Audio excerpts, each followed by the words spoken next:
अच्छा, अब आपने क्या करना है, ये हमने कॉपी कर लिया इसको, और यहाँ ये पे हाईली अपने रेलेवेंट और आप सिर्फ मिस्किंजा चुप करके आप सुने अभी फ़िलहाल, ठीक है? मैं आपको जो बता रहा हूँ वो सुने, जब हमारी रिकॉर्डिंग ख़त्म हो जाएगी उसके बाद आप क्वेश्चन कर लीजिएगा, ठीक है? ठीक है।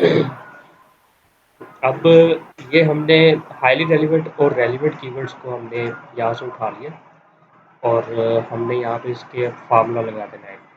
फार्मूला लगाने से क्या क्या होगा, इसे कहते हैं वी लुकअप फार्मूला। तो वी लुकअप फार्मूला का मतलब ये होता है, ये आप रजिस्टर पे लिख लें, कि इस फार्मूला की मदद से हम एक ही फाइल की एक शीट में हम क्या करते हैं, हम उसको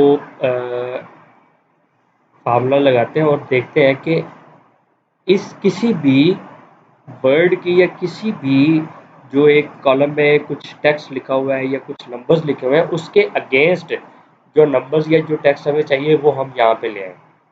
जब उसके लिए हम क्या करते हैं, हम मेन शीट में जाते हैं, सबसे पहले तो यहाँ से फ़िल्टर ख़त्म करेंगे। फ़िल्टर ख़त्म करने से ऊपर हम इंसर्ट करके 1 2 ये नंबरिंग कर देंगे इसकी एंड तक जहाँ तक ये है, ठीक है? जब हम नंबरिंग करेंगे तो इसका मतलब ये है कि हमें ये नंबर्स बताएंगे कि इन नंबर्स की मदद से वीलो का फार्मूला अप्लाई हो जाएगा। अच्छा, आपने ये देखें, ये आपने जो है बगैर टेक्स्ट फिल्टर हटाए आपने ये लगाया हुआ फार्मूला, ये आपकी मिस्टेक है। इसको यहाँ से मैं कॉपी करता हूँ,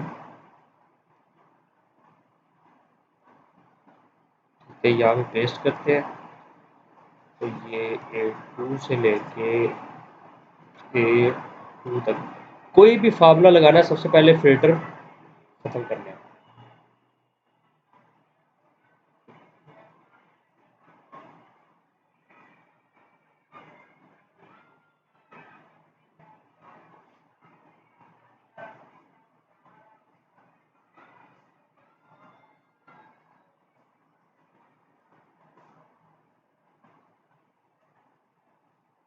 चलें, ये लग गया, और ये इंटेंड नहीं होता, इंटेंट होता है। अच्छा, अब हम इसको क्या करेंगे, इसको कॉपी करके यहाँ पे हम इसकी पेस्ट वैल्यूज कर देंगे ताकि ऊपर से फार्मूला खत्म हो जाए और ये जो नंबर्स हैं यही रह जाएगा इसमें।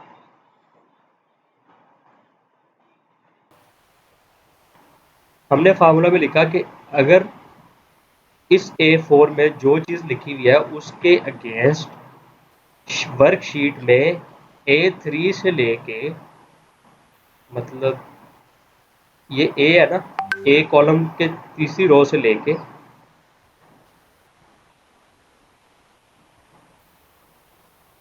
सॉरी A कॉलम के तीसरी रो से लेके AC कॉलम जो है, ये जो लास्ट वाला कॉलम है इसकी लास्ट जो रो है वो बनती 3000 तक इसी वर्कशीट पे हमें B1 का डाटा चाहिए।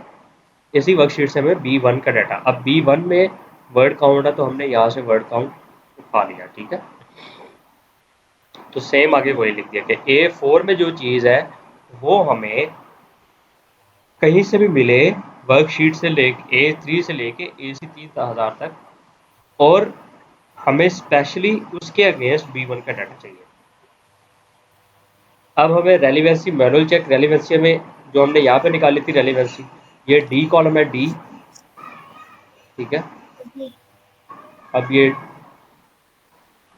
यहाँ से कॉपी करेंगे और यहाँ पे पुट कर देंगे। यहाँ पे सिर्फ हम क्या करेंगे, डी डी, और यहाँ पे भी डी।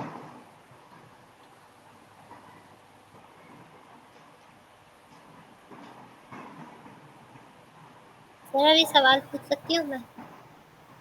ये यहाँ पे आएगा सी, सॉरी ए, यहाँ पे आएगा ए। चलिए, ये क्या आ गया?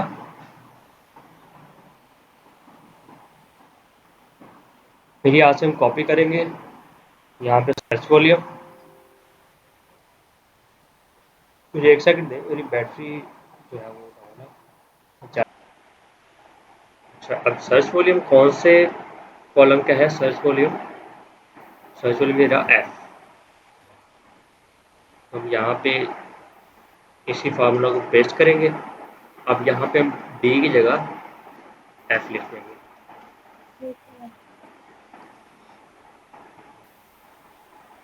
इसको डबल क्लिक करेंगे तो ये एफ आ गया। कंपैरेटर परफॉर्मेंस स्कोर कौन से कॉलम में है? यहाँ पे मैंने आपको जी ये ई कॉलम में है। तो यहाँ पे हम फिर वही कॉपी वो फार्मूला पेस्ट करेंगे। यहाँ पे हम ई लिख देंगे और यहाँ पे हम ई लिख देंगे। अच्छा, अच्छा, ये एस एफ आर ये भी हम ऐसे ही करते हैं। हम यहाँ वर्कशीट में ऐसा वो मैं आपको बाद में एंड पे एस एफ आर बताऊँगा। अच्छा, अब शॉर्ट टेल और लॉन्ग टेल कौन सा है? शॉर्ट टेल दो से मतलब मैक्सिमम तीन टेल जिसकी हो, जिसके तीन वर्ड्स हो, जैसे ये शॉर्ट टेल है। अब ये यहाँ पे आना 6 वर्ड्स है इसमें, तो ये लॉन्ग टेल के नीचे एक लिख देना। यहाँ पे 5 है, एक यहाँ पे 3 है, एक एक ये 4 लॉन्ग टेल है, लॉन्ग टेल है, लॉन्ग टेल है, शॉर्ट टेल है, शॉर्ट टेल है, लॉन्ग टेल है। इस तरह करके ये कंप्लीट करना है, ठीक है। अब शॉर्ट टर्म और लॉन्ग टर्म में क्या होता है कि शॉर्ट टर्म वो कीवर्ड्स होते हैं जो जिसमें एक कस्टमर ने एक ऐसा कीवर्ड लिखा है जिससे उसकी प्रॉब्लम कंप्लीट सॉल्व हो रही है, ठीक है। अब ये कह रहा है dog tags for pets engraved UK. ये शॉर्ट टर्म कीवर्ड है, मतलब कस्टमर एक ही दफ़ा आएगा, एक ही दफ़ा ये सर्च करेगा और प्रोडक्ट खरीद लेगा।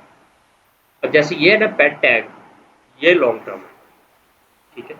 वो पेट टैग आएगा, वो अभी इंफॉर्मेशन ले रहा है, फिर इंफॉर्मेशन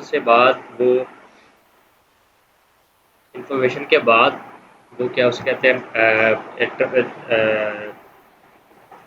इन्वेस्टिगेट करेगा, फिर ट्रांजेक्ट करेगा, ठीक है। ये लॉन्ग टर्म होगा। तो ये शॉर्ट टर्म है, ये भी शॉर्ट टर्म है। पर्सनल डॉग टैग ये लॉन्ग टर्म में आ जाएगा, ठीक है। इस तरह करके ये कर देना। अब कस्टमर डिफाइनिंग में ये है कि बंदा अपने बारे में बात कर रहा है, ठीक है। अपने बारे में ये कि उसे डॉग टैग चाहिए, लेकिन किसके लिए? फीमेल डॉग के लिए, या dog tags for male dogs. मतलब वो एक डिफाइन कर रहा है कस्टमर को। और ये प्रोडक्ट डिफाइनिंग है, मतलब dog tags for pets and grade UK product को डिफाइन हो रहा है, ठीक है। ब्रॉड और फ्रेज में लिख देंगे हम कि इस जैसे जो पेट टैग है ना, ये ब्रॉड ब्रॉड में आ जाएगा।